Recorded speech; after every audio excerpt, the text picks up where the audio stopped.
આમાં મોરે મોરો અને ચકલા બાદ નો બને નીત ફરમાઈશું આવે હજી લાગવા તો જો યાર પેન્ડિંગ પડ્યું છે આમાં ક્યાંથી બોલું યાર રહે છે મૌન આંખો પણ તમારી અશ્રુધાર બોલે છે હું તો સાંભળ્યા કરું છું પણ મારા હૃદયના ધબકાર બોલે છે કોઈને આગ લાગુ તો કોઈને નૂર લાગુ છું ખરેખર તો હાવ ખાલી છતાં ભરપૂર લાગુ છું અને તમારા રૂપની રંગતને ભરી છે મારી આંખોમાં લોકોને લાગ્યું કે હું ચકચૂર લાગુ છું ખરેખર હાવ ખાલી છું છતાં ભરપૂર લાગુ છું નાજીરે ઘણી ગઝલો લખી એમાં એક ગઝલ બહુ સારી છે કે એટલો બધો મજબૂર ન કરો કે હું તમારા વિશ્વાસમાં આવી જાઉં અમને તો અમારાના અનુભવ છે તમને એક દી તમારા પણ દગો દેશે યાર હવે સાંભળજો આ વાત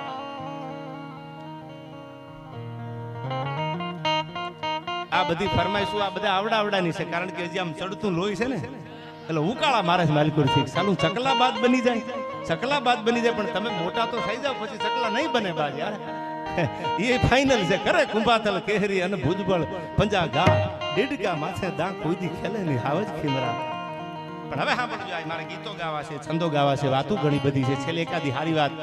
અહીંથી તમારી સામે મૂકીને પછી અહીંથી જાય શ્રદ્ધાંજલિની વાત આવી એટલે હું તમને વાત કરતો ચંદ્રશેખરના સીધી લીટીના વારસદાર અટાણીની પેઢી છે અનકભાઈ અમિત આઝાદ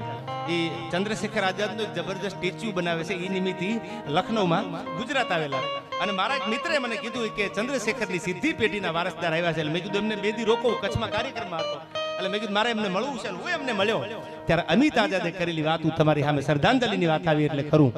એ અમિત આઝાદ એમ કહેતા કે ચંદ્રશેખર સીતારામ તિવારી એને પંડિતજી બધા કહેતા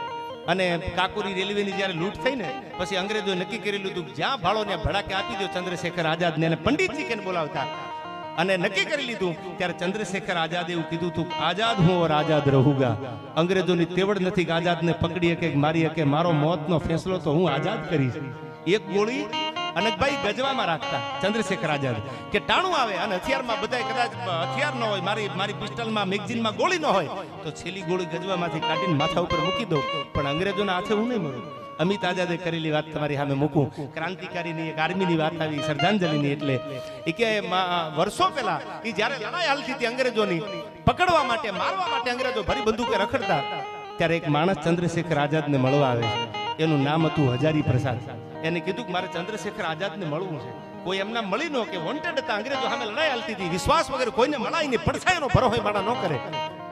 નામ પડ્યું કોણ છે કે હજારી પ્રસાદ આ તો મારા બાળપણનો ભાઈ બનશે મોકલો એને મળી લઉં હજારી પ્રસાદને મળવા આવ્યા મળ્યા ટૂંકમાં વાત કરું અને એને ચંદ્રશેખર આઝાદને એટલું કીધું કે આઝાદજી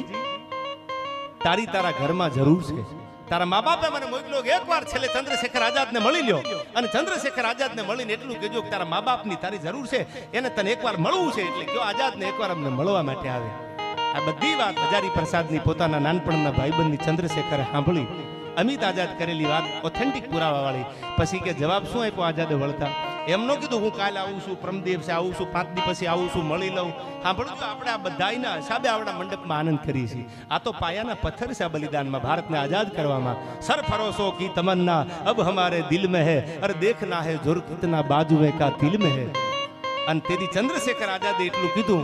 કે મારી આગળ બીજું કઈ દેવાય એવું છે નહીં 5-25 હજાર ખીચામાં પડ્યા હોય તો આપું મારા મા બાપને આપી દેજો હાથમાં પિસ્તલ હતી અંગ્રેજો સામે લડવા માટે લાલભાઈ એમાંથી મેગઝીન કાઢ્યું એમાંથી 2 ગોળી કાઢી 32 બોરની જે તે સમય જે હથિયારની હોય 2 ગોળીઓ પોતાના ભાઈબંધ હજારી પ્રસાદના હાથમાં મૂકી અને એટલું કીધું કે મારા મા બાપને કહી દેજો કે તમારી આગળ તમારા દીકરા આગળ દેવા માટે કાંઈ નથી આના સિવાય આ માની લે એ 2 ગોળીઓ હજારી પ્રસાદે હાથમાં લીધી મુઠ્ઠી વાળી અને આવ્યો પોતાના વતનમાં અને વતનમાં આવી અને ચંદ્રશેખર સીતારામ તિવારી પંડિતજી કહેતા એને મા બાપને મળીને એટલું કીધું કે પંડિતે 2 ગોળીઓ મોકલી છે પૈસાનું કવર નથી મોકલ્યું 2 જ ગોળી કે હજારી પ્રસાદ મળ્યો હોય કે આવું મળીને આવ્યો એને કીધું કે મારી આગળ કાંઈ નથી દેવા જેવું અને મારા મા બાપને એટલું કહેજો કે જેટલી જરૂર તમારે છે ને એથી જાજી જરૂર હિન્દુસ્તાનને મારી છે એટલે મારાથી પાછું નહીં અવાય જે માર્ગે ચડ્યો છે માર્ગ તો ક્રાંતિકારીનો છે ક્રાંતિવીરનો છે એટલે હવે પાછું અવાય નહીં છેલ્લે આખી પ્રયાગરાજમાં લડાઈ થઈ છેલ્લી ગોળી ગજવામાંથી કાઢીને ચંદ્રશેખરે પોતાની ખોપરી ઉપર મૂકી દીધી એ ઇતિહાસ તો તમે જાણો છો પણ રાજ્યગુરુ સુખદેવ અને ભગતસિંહને ફાંસી આપી એટલે સાઈરામ દવે ગીત લખ્યું એનું અનકભાઈ કે ફાંસી તો આપી દીધી ત્રણે આમ લટકતા ફાંસીના માથે દુનિયા તમાશો જોતી હતી અને આ બન્યું એ આઝાદી પહેલા ફાંસી આપી અને હું ઘણીવાર ડાયરામાં કહું છું कि लिख रहा वो अंजाम जिसका कल आगा जाएगा मेरी लहू का कतरा एक दिन इंकलाब लाएगा। आ मानस ने भरो हो तो जो अनक भाई એને મરતા મરતા કીધું તું હું ભલે મરી જાઉં આજ નહીં તો કાલ નહીં તો ઓલા દિવસે એક દી ભારત આઝાદ થવાનું। આ ભારતમાં ઉભેલા બધા યુવાનો એ ચંદ્રશેખર છે, ભગતસિંહ છે, સુખદેવ છે, રાજ્યગુરુ છે, અમારું મોત અમને આપેલી સજા ભારતમાં અંગ્રેજોને કીધું નિષ્ફળ નહીં જાય। સાંભળી લીજો આજ નહીં તો કાલ તમારા મૂળિયા ઉખેડી લેવાના છે। આ મરતા મરતા ત્રણે ટીંગાતા એ ત્રણેયને ટીંગાતા જોયા ફાંસીના માથડે। પછી સાયરામે એક મણિયારો ગીત લખ્યું એની બે કડીઓ શ્રદ્ધાંજલિ માટે આ આપી દઉં કે ભારતી માના એ જે ભાલમાં ઉગ્યો ભગત જેવો મારા ભારતી માના એ જે ભાલમાં ઉગ્યો ભગત જેવો માવડી હાટું મોત ને બેઠો હાટ જુએ હિંદવા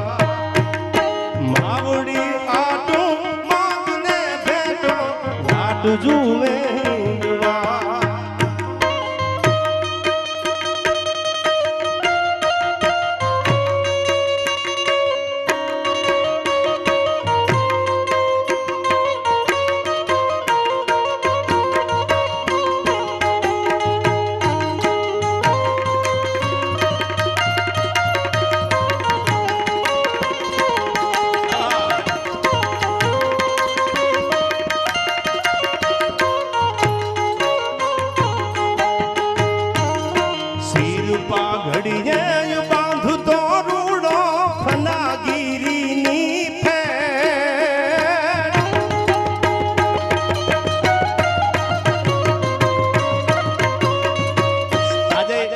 સરદારજી પાઘડી બાંધે છે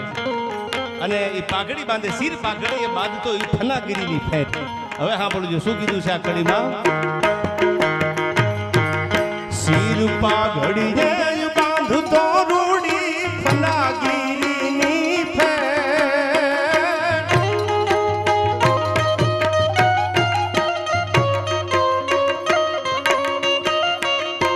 મૂછને દઈને તાવ મરદી ભગત વાળે ભે મૂછને દઈને તાવ મર દીલો ભગત વાળે ભે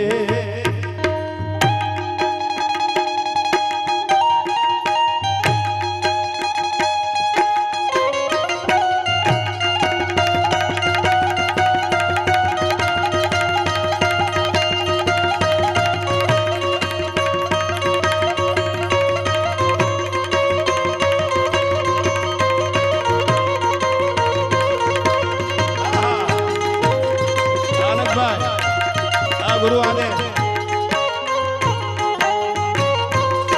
એ સંભલી માય આઠડો ભગત ફૂટ્યો બની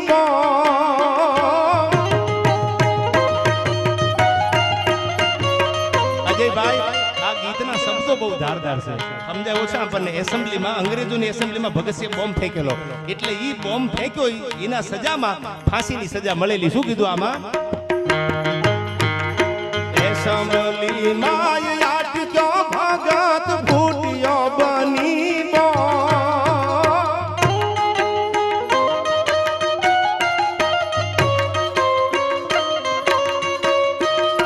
કાળ મુકાશે ડરને જોઈને ના ચડતું જો કાળ મુકાશે ડરને જોઈને ચડતું જો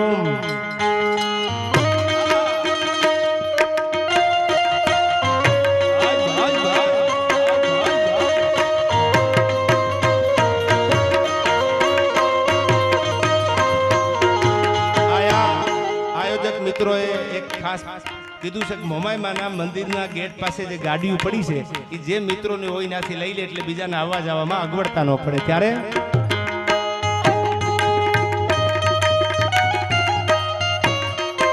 અને હવે આ છેલ્લી ઘડી સાંભળજો ભગતસિંહને રાજ્યગુરુને સુખદેવને લટકાતા જોયા આમ ફાંસીના માથડા। હવે સાંભળજો શું કીધું છે આ કડીમાં ફાંસીએ ઝૂલે ભરજો ભડવી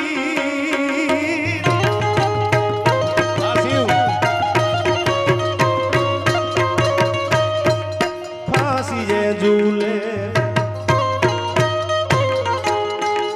ફાંસીએ ઝૂલે ભરજો બનીએ ભારતનો ભડવીર ભાઈ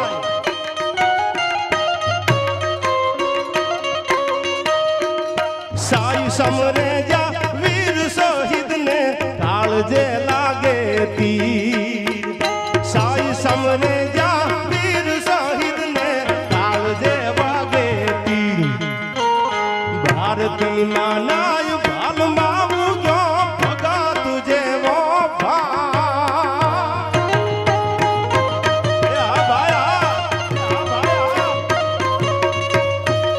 ભારતી માના ભારતી માના